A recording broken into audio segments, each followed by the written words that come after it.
Aliens. Do they really exist?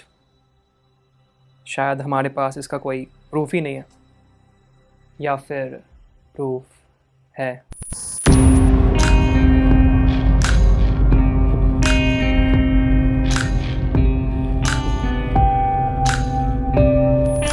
Aliens build the pyramid obviously. अगस्त 2020 में जब Elon Musk ने ये ट्वीट किया तो पूरी दुनिया एक रिसर्च में लग गई। उस ट्वीट को 84,000 से भी ज़्यादा रिट्वीट्स मिले थे। बट इलॉन मस्क को ऐसा क्यों लगता है कि जो पिरामिड है इजिप्ट में वो एलियंस ने बनाया? ये बस ऐसे ही रैंडमली उन्होंने कह दिया, फिर इसके पीछे कुछ एक ठोस सबूत भी है उनके पास। इजिप्ट में कुछ ऐसे कंस्ट्रक्शंस हैं जिनको मॉडर्न टेक्नोलॉजी से भी बनाना इम्पॉसिबल है। उसका एक एग्जाम्पल है पेरुवियन एंडीज का कैपिटल कुस्को। वहाँ पर सेक्से ह्यूमन नाम का एक छोटा सा फोर्ट है और उस फोर्ट में 1000 साल पुराने वॉल्स हैं जो कि एक पजल की जैसे फिट किए गए हैं। और शॉकिंग बात यह है कि इसका कंस्ट्रक्शन एंड डिज़ाइनिंग सिर्फ लेज़र टेक्नोलॉजी से ही पॉसिबल है। इन वॉल्स को बनाने के लिए जो पत्थर का यूज़ हुआ है उसमें से एक एक पत्थर का वेट है 360 ton, that is 3,60,000 kilos. And इनको बनाने के लिए उन पत्थरों को 32 किलोमीटर तक कैरी करना पड़ा होगा। तो जस्ट इमेजिन उस टाइम पे इतने भारी पत्थर को उठा के, वो भी एक पत्थर नहीं, इतने सारे पत्थरों को उठा के इतने दूर तक कैसे लाया गया होगा। क्योंकि आप खुद सोच के देखो, हम बात कर रहे हैं 1000 साल पहले की, जब the only possible way to carry things was by human labour. क्योंकि ऐसी एडवांस टेक्नोलॉजी जब हमारे पृथ्वी पे प्रेजेंट ही नहीं थी, तो शायद ये बाहर के किसी जीव जंतु प्राणी का हाथ था। एंड दैट्स व्हाई इलॉन भैया हमारे ऐसा कहते हैं कि शायद पिरामिड्स को एलियंस ने बनाया था। वैसे इजिप्शियन पिरामिड तो फिर भी बहुत पुरानी बात लगती है, but 19th century Napoleon Bonaparte, एक ऐसे फ्रेंच लीडर जिन्होंने पूरे फ्रेंच रेवोल्यूशन को रेवोल्यूशनाइज किया एंड पूरे फ्रांस एंड यूरोपियन एम्पायर को अपने कब्जे में कर लिया। उनके बारे में ऐसा कहा जाता है कि उन्होंने इतने सारी कंट्रीज़ में अपना कब्जा जमाने के लिए भी एलियंस की मदद ली थी। अब ऐसे रैंडमली लोग नहीं कह रहे, इसके पीछे भी कुछ रीजंस हैं। 2012 की बात है जब फ्रांस में साइंटिस्ट नेपोलियन के स्कल को एग्जामिन कर रहे थे, तब उन्होंने एक बहुत ही चौंका देने वाली डिस्कवरी की। नेपोलियन के स्कल के बोन में एक माइक्रोचिप का 1/5 हिस्सा मिला। साइंटिस्ट ने यह बताया कि ये चिप उनके स्कल में बचपन से ही इम्प्लांट की गई थी। नाउ जस्ट इमेजिन दिस, 1769, आज से करीब 250 साल पहले, क्या तब एक माइक्रोचिप का एग्जिस्ट करना पॉसिबल था? क्योंकि माइक्रोचिप इन्वेंट ही हुई थी 1958 में, दैट इज नेपोलियन के जन्म के 189 ईयर्स के बाद। पर यह कहानी यहाँ ही ख़त्म नहीं होती है, यहाँ पे एक और इंटरेस्टिंग ट्विस्ट है। जब नेपोलियन 25 साल के थे तब अचानक से एक बारी वो गायब हो गए थे।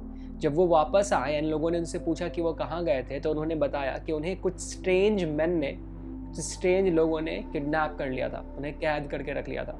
हालांकि इस कैद का कोई रिकॉर्ड प्रेजेंट ही नहीं था, ना ही नेपोलियन को पता था कि वो कहाँ पे कैद थे। तो इसे हम क्या कह सकते हैं? डू यू थिंक कि क्या वो लोग जिन्होंने उन्हें किडनैप किया था, जिन्होंने उन्हें कैद किया था, वो कोई एलियन थे? एंड नेपोलियन खुद उस चीज़ का पार्ट थे। शायद उन्हें इसका पता ही ना हो, शायद उन्हें पता हो। बट क्वेश्चन ये है कि वो माइक्रोचिप कहाँ से आया। आपने हॉलीवुड की मूवीज़ देखी हैं, उसमें एक चीज़ बहुत कॉमन होता है कि जब भी कुछ एलियन अटैक होता है, जब भी ऐसा कुछ भी होता है, तो ये दिखाते हैं कि एलियंस यूएस में ही जा रहे हैं। पता नहीं उन्हें भारत में इंटरेस्ट ही नहीं रहता। इंडिया में कई बारी लोगों ने यूएफओ को देखा है, उसमें एलियंस थे नहीं थे, वो एक्चुअल में क्या था। जब नाम ही है अनआइडेंटिफाइड फ्लाइंग ऑब्जेक्ट, तो कुछ कहा नहीं जा सकता। बट हाँ, इन इंस्टेंसेस को सुनने के बाद विल बी लाइक, यार कुछ तो हो रहा है यहाँ पे। मैं आपको कुछ कॉमन इंस्टेंसेस बताता हूँ जब लोगों ने सच में यूएफओ को देखा, वो भी इंडिया में। गाइस, फोटोग्राफी करना हम सबको पसंद होता है, स्पेशली जब हम आसमान का पिक्चर ले रहे हो। ऐसे ही लखनऊ के राजाजीपुरम नाम की एक जगह में 23 जुलाई 2014 को अमित त्रिपाठी नाम के एक इंसान सनसेट का पिक्चर ले रहे थे। वो सनसेट की पिक्चर ले ही रहे थे कि तभी उन्होंने सन के बगल में एक अजीब सा ऑब्जेक्ट देखा जो कि वहाँ पे रैंडमली मूव किया जा रहा था।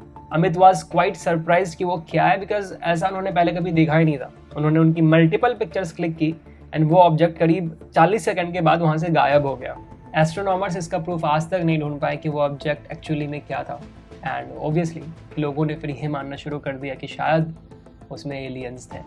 पर ये तो बहुत रिसेंट टाइम की बात है, 2014 की बात मैंने बताई। अगर मैं आपको कहूँ कि ऐसे instances pre historic era, that is यहाँ से 25 लाख साल पहले भी प्रेजेंट थे, तो आप क्या कहोगे? कंकड़ छत्तीसगढ़ में एक जगह है चारमा, वहाँ के केव में प्री हिस्टोरिक रॉक पेंटिंग्स मिले थे। हैरानी की बात यह है कि उन पेंटिंग्स में जो ह्यूमन फिगर्स डिपिक्ट किए गए थे, उन्होंने जो कपड़े पहने थे वो बिल्कुल स्पेस सूट की तरह दिखते हैं। वैसे स्पेस सूट जो कि आज की डेट में हमारे एस्ट्रोनॉट्स पहनते हैं। एंड ये बात यहीं ख़त्म नहीं होती, इसके साथ साथ उसमें कुछ UFOs जैसे ऑब्जेक्ट भी ड्रॉ किए गए हैं प्रॉपर एंटीनास के साथ, जो कि हमारे आज साइंस फिक्शन मूवीज़ में दिखाया जाता है। नाउ जस्ट इमेजिन, आज से 25 लाख साल पहले एक पेंटिंग जिसमें स्पेस सूट एंड UFO जैसे ऑब्जेक्ट का जिक्र हो। इसके बारे में सोच के क्या लगता है आपको? या तो शायद किसी ने टाइम ट्रैवल किया हो, पीछे जाके उन्होंने प्रेजेंट की चीज़ों को ड्रॉ किया हो, या फिर उस टाइम पे एडवांस टेक्नोलॉजी प्रेजेंट थी किसी और प्लैनेट के लोगों के पास। Well, this is very much confusing guys, it's really. Please let us know in the comment section below कि आप इस बारे में क्या सोचते हो। आपको क्या लगता है, वो एलियंस थे, क्या थे? अब तक मैंने जो भी बातें की वो हमारे अर्थ के कॉन्टेक्स्ट में था, जो हमारे पृथ्वी पे हो रखा है।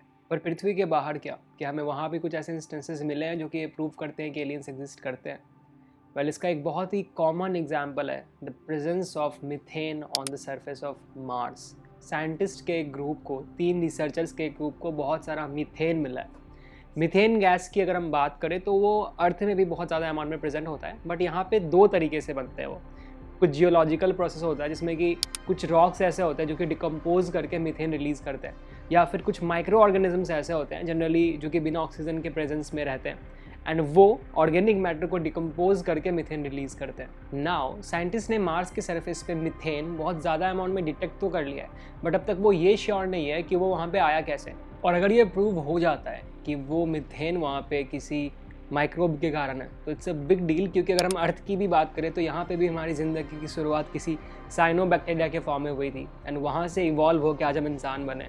तो बेसिकली शायद मार्स पे भी ऐसा हो सकता था, या फिर अभी भी हो सकता है, if the bacteria is already present there और the microbe whatever it is, we don't know क्या है यार वो बैक्टीरिया है क्या है मुझे नहीं पता, बट अगर ऐसा है तो फिर एनीथिंग इज़ पॉसिबल। अपोलो 11 1969 में अपोलो 11 नाम का एक स्पेस क्राफ्ट नासा ने मून पे भेजा था, मून के सरफेस को स्टडी करने के लिए, स्पेस वेंचर के लिए और रिसर्च के लिए। 3 लोगों का क्रू था, एंड इसी पूरे प्रोसेस के दौरान, इसी पूरे वेंचर में कुछ एक ऐसी चीज़ हुई जो कि हैरान करके रख देती है। उस क्रू ने यह ऑब्जर्व किया कि उनके स्पेस क्राफ्ट के पास में एक अजीब सा ऑब्जेक्ट बहुत ही अजीब तरीके से घूम रहा है। उन्हें ऐसा लगा कि शायद वो उनके रॉकेट का डिटैच्ड पार्ट होगा एंड वही आपस में मूव कर रहा है, बट बाद में उन्हें ये पता चला कि एक्चुअल में वो ऑब्जेक्ट उनके स्पेस क्राफ्ट से नज़दीक नहीं था, वो एक्चुअल में करीब 10,000 किलोमीटर दूर था, एंड इसका कोई एक्सप्लेनेशन नहीं था कि वो एक्चुअली में क्या हो सकता है। वेल, नासा के पास भी आज तक इसका कोई एक्सप्लेनेशन नहीं है। अब रियलिटी में ये क्या है we don't know, but Buzz Aldrin ऐसा ज़रूर कहते हैं कि वो ये मानते हैं कि स्पेस में लाइफ एग्जिस्ट करती है, एंड शायद जो उन्होंने देखा वो कुछ और नहीं बल्कि कोई एलियन ही था। गाइज, ये थे 5 ऐसे इंस्टेंसेस जो कि हमें ये सोचने पे मजबूर कर देते हैं कि क्या हमारे अलावा, हम इंसानों के अलावा भी और कोई लाइफ पॉसिबल है इस पूरे ब्रह्मांड में, क्या वो सच में एग्जिस्ट करती है या नहीं करती है। मैं एक और बोनस फैक्ट बताता हूँ। करीब 14th और 16th सेंचुरी AD के बीच में विटाला टेम्पल, वो हम्पी में एग्जिस्ट करता है, वहाँ बनाया गया था। उस मंदिर की खास बात यह है ना कि उसका साउंड डिज़ाइन इस तरीके से किया गया है कि अगर आप उसके किसी भी पत्थर को टच करते हो, उनके पिलर्स को टच करते हो, तो उससे जो साउंड प्रोड्यूस होता है तो वो या तो किसी इंस्ट्रूमेंट का साउंड होता है या फिर वो सरगम में से किसी एक धुन का पार्ट होता है।